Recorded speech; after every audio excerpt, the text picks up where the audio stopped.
Assalamualaikum warahmatullahi wabarakatuh. Salam sejahtera bagi kita semua. Salam Om Swastiastu, Namo Buddhaya, salam kebajikan. Kepada yang terhormat Ibu Dr. Cucun Sunaisi, SPD MPD, selaku dosen pengampu mata kuliah pengelolaan pendidikan. Tidak lupa kepada rekan-rekan semuanya yang saya cintai dan juga saya banggakan. Pertama-tama, marilah kita panjatkan puji dan syukur kehadirat Allah Subhanahu wa Ta'ala, karena berkat rahmat dan karunia-Nya kita dapat berkumpul pada kesempatan kali ini dalam keadaan sehat walafiat. Amin ya Rabbal Alamin. Tidak lupa juga kita haturkan sholawat serta salam kepada Nabi besar kita Muhammad Sallallahu Alaihi Wasallam. Tidak lupa kepada para sahabatnya, kepada para tabi'in-tabi'innya, dan juga kepada kita semua selaku umatnya hingga akhir zaman. Amin ya Rabbal Alamin. Sebelumnya, izinkan kami untuk memperkenalkan diri. Perkenalkan, kami dari kelompok 11 akan membawakan materi tentang manajemen hubungan sekolah dan masyarakat. Sebelumnya, di sini saya tidak sendiri, ditemani oleh rekan-rekan saya. Dengan saya sendiri, Desi Marleni Rahmania dengan NIM 2107335 sebagai moderator. Kemudian ada Iyang Fatmawati Handayani dengan NIM 2102136. Lalu ada Muhammad Repi Arifin dengan NIM 2100422. Di sini kami akan membahas 4 submateri. Yang pertama ada konsep manajemen hubungan sekolah dan masyarakat. Yang kedua ada tujuan manajemen hubungan sekolah dan masyarakat. Yang ketiga, prinsip-prinsip manajemen hubungan sekolah dan masyarakat. Dan yang keempat ada implementasi manajemen hubungan sekolah dan juga masyarakat. Selanjutnya saya serahkan kepada presentator selanjutnya. Baiklah, di sini saya akan menjelaskan tentang konsep manajemen hubungan sekolah dan juga masyarakat. Apa sih hubungan sekolah dan masyarakat itu? Hubungan sekolah dan masyarakat merupakan hubungan timbal balik antara suatu organisasi, dalam hal ini adalah sekolah, dengan masyarakatnya. Lalu menurut Kindred Leslie, hubungan sekolah dengan masyarakat merupakan suatu proses komunikasi antara sekolah dengan masyarakat untuk berusaha menanamkan pengertian warga masyarakat tentang kebutuhan karya pendidikan serta pendorong minat dan juga tanggung jawab masyarakat dalam usaha memajukan sekolah. Lalu dapat disimpulkan bahwa hubungan sekolah dengan masyarakat merupakan jalinan interaksi yang diupayakan oleh sekolah agar dapat diterima di tengah-tengah masyarakat untuk mendapatkan aspirasi dan juga simpati dari masyarakat. Dan mengupayakan terjadinya kerjasama untuk kebaikan bersama atau secara khusus bagi sekolah, yaitu untuk penjalinan hubungan untuk mensukseskan program-program sekolah yang bersangkutan sehingga sekolah tersebut dapat eksis. Kemudian saya serahkan kepada presentator selanjutnya.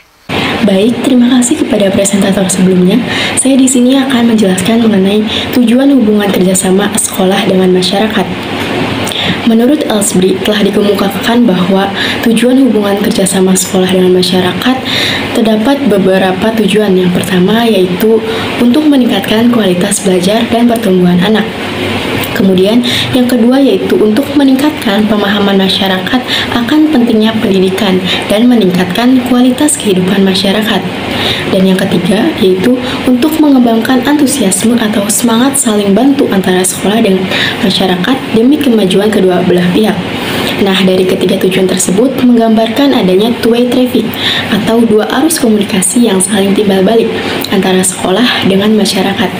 Hubungan sekolah dan masyarakat ini akan berjalan dengan baik apabila terjadi kesepakatan antara sekolah dengan masyarakat tentang policy atau kebijakan, kemudian perencanaan program dan strategi pelaksanaan pendidikan di sekolah. Dengan demikian, tidak ada lagi barrier atau penghalang dalam melaksanakan program hubungan sekolah dan masyarakat. Selanjutnya yaitu mengenai prinsip-prinsip hubungan kerjasama sekolah dengan masyarakat. Terdapat 10 prinsip dalam hubungan kerjasama sekolah dan masyarakat. Yang pertama yaitu kerjasama harus dimodali dengan etikat baik untuk menciptakan citra baik tentang pendidikan. Kemudian yang kedua, pihak awam dalam berperan serta membantu dan merealisasikan program sekolah hendaklah menghormati dan menaati segala ketentuan atau peraturan yang diberlakukan di dalam sekolah. Kemudian yang ketiga, berkaitan dengan prinsip dan teknis edukatif, sekolahlah yang lebih berkewajiban dan lebih berhak menanganinya. Kemudian yang keempat, segala saran yang berkaitan dengan kepentingan sekolah harus disalurkan melalui lembaga resmi yang bertanggung jawab dalam melaksanakannya. Yang kelima, partisipasi atau peran serta masyarakat tidak saja dalam bentuk usul, gagasan, saran, tetapi juga berikut organisasi dan kepengurusannya yang dirasakan benar-benar bermanfaat bagi kemajuan sekolah. Yang keenam, peran serta masyarakat tidak dibatasi oleh jenjang sekolah tertentu sepanjang tidak mencampuri urusan teknis edukatif atau akademis. Yang ketujuh, peran serta masyarakat akan bersifat konstruktif apabila mereka sebagai awam diberi kesempatan mempelajari dan memahami permasalahan serta cara pemecahannya bagi kepentingan dan kemajuan sekolah. Kemudian yang kedelapan, supaya sukses dalam saling berperan serta haruslah dipahami betul nilai atau cara dan pola hidup yang ada dalam masyarakat. Kemudian yang kesembilan, kerjasama harus berkembang secara wajar, diawali yang paling mudah atau paling sederhana, kemudian berkembang hingga hal-hal yang lebih besar. Dan yang terakhir yaitu, efektivitas keikutsertaan para awam perlu dibina hingga layak dalam mengembangkan gagasan atau penemuannya, sampai pada usaha pemecahan dan pencapaian keberhasilan bagi kemajuan sekolah. Sekian dari saya serahkan kepada presentator selanjutnya. Terima kasih kepada presentator sebelumnya. Di sini saya akan melanjutkan materi mengenai implementasi kerjasama sekolah dan masyarakat. Langsung saja kita yang pertama. Yang pertama yaitu pihak-pihak yang terkait dengan kerjasama sekolah dan masyarakat ini. Pihak yang pertama yaitu orang tua. Orang tua di sini berperan sebagai pendukung dalam pelaksanaan kegiatan belajar mengajar di sekolah. Nah, peran orang tua yang kedua yaitu berpartisipasi aktif dalam mensosialisasikan kegiatan sekolah di berbagai komunitas ataupun masyarakat. Nah, pihak yang kedua yaitu guru. Guru di sini berperan sebagai mengkomunikasikan secara berkala dengan keluarga siswa, baik itu orang tua siswa maupun wali siswa, terkait kemajuan anak mereka dalam belajar. Yang kedua yaitu bekerja sama dengan masyarakat untuk menjaring anak yang tidak sekolah, untuk mengajak dan memasukkannya ke sekolah.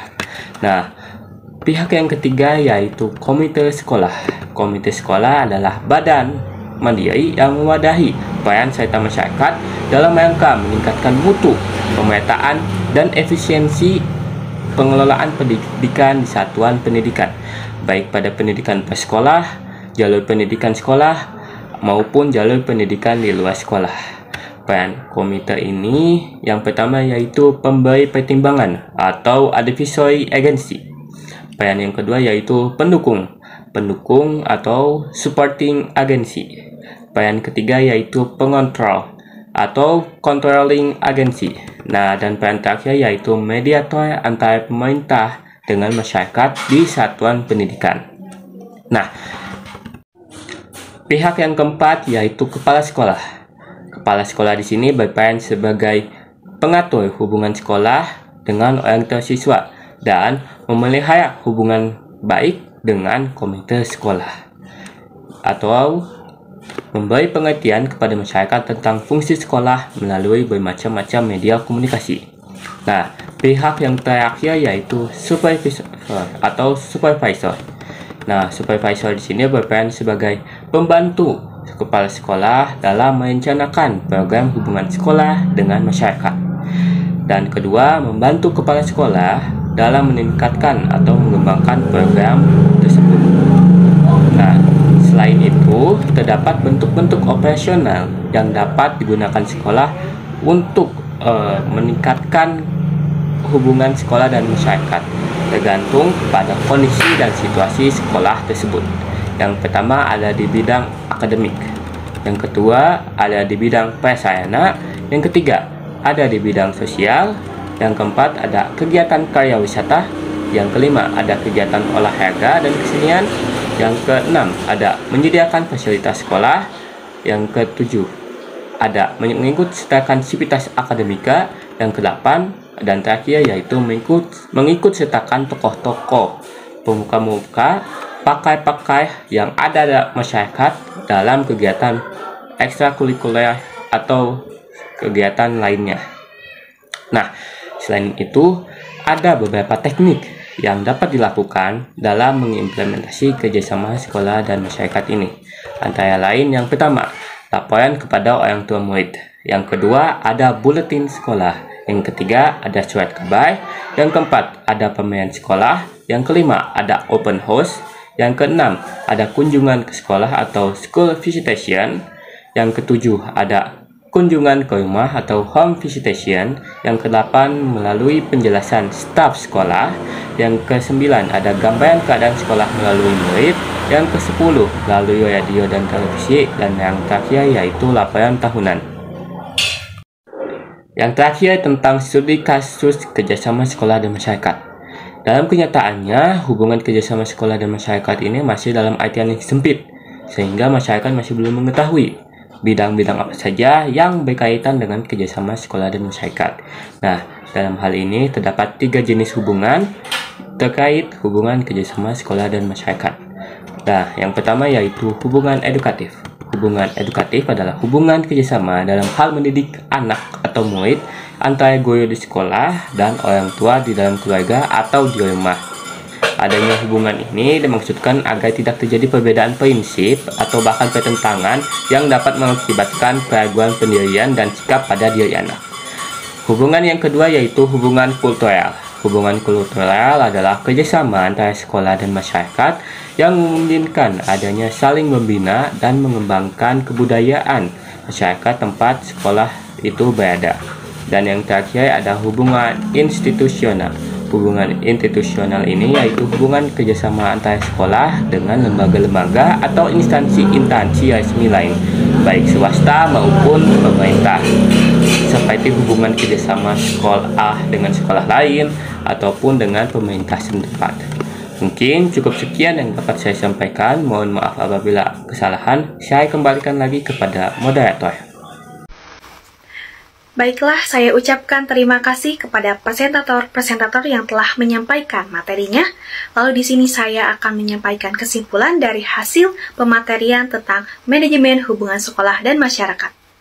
Dapat disimpulkan bahwa hubungan sekolah dan masyarakat merupakan jalin interaksi yang diupayakan oleh sekolah agar dapat diterima di tengah-tengah masyarakat untuk mendapatkan aspirasi dan juga simpati dari masyarakat.